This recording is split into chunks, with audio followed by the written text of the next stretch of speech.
बहुत समय पहले एक गरीब लेकिन ईमानदार लड़का था जिसका नाम फैजान था। वह अपने गांव में मेहनत से काम करता और हमेशा सच्चाई और ईमानदारी के रास्ते पर चलता था। उसकी माँ ने उसे बचपन से सिखाया था कि अल्लाह हमेशा उन लोगों के साथ होता है जो ईमानदारी और सच्चाई का पालन करते हैं। एक दिन फैजान को व्यापार के सिलसिले में पास के शहर जाना पड़ा। उसकी माँ ने उसे 100 दिरहम दिए और कहा, बेटे इन पैसों का ध्यान रखना और कभी झूठ मत बोलना, चाहे कैसी भी मुश्किल आ जाए। फैजान अपने सफर पर निकल पड़ा, लेकिन रास्ते में उसका सामना एक समूह के लुटेरों से हुआ। लुटेरों ने उसे घेर लिया और पूछा, तुम्हारे पास क्या है? जो कुछ भी है हमें दे दो।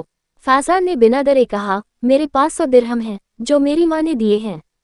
लुटेरे हैरान हो गए। उनके सरदार ने कहा, तुम जानते हो कि हम लुटेरे हैं, फिर भी तुमने सच्चाई क्यों बोली? तुम झूठ बोलकर अपनी जान बचा सकते थे। फैजान ने जवाब दिया, मेरी माँ ने मुझे सिखाया है कि सच्चाई सबसे बड़ा धन है और अल्लाह हमेशा सच्चे लोगों के साथ होता है। लुटेरों का सरदार फैजान की ईमानदारी और साहस से बहुत प्रभावित हुआ। उसने अपने साथी लुटेरों से कहा, इस लड़के ने हमें सच्चाई का ऐसा सबक दिया है जो हम कभी नहीं भूल सकते। हम अपना जीवन लूटपाट में बर्बाद कर रहे हैं, जबकि इस छोटे से लड़के ने हमें सही रास्ता दिखाया है। उस दिन के बाद लुटेरों का सरदार और उसके साथी तौबा कर लुटेरों का जीवन छोड़कर नेक रास्ते पर चल पड़े। फैजान की सच्चाई और ईमानदारी ने न केवल उसकी जान बचाई, बल्कि दूसरों के जीवन को भी बदल दिया।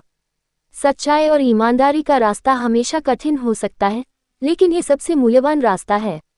अल्लाह हमेशा उन लोगों के साथ होता है जो सच्चाई और ईमानदारी का पालन करते हैं। आपकी सच्चाई दूसरों के जीवन को भी बदल सकती है, इसलिए कभी भी सच्चाई का साथ न छोड़ें।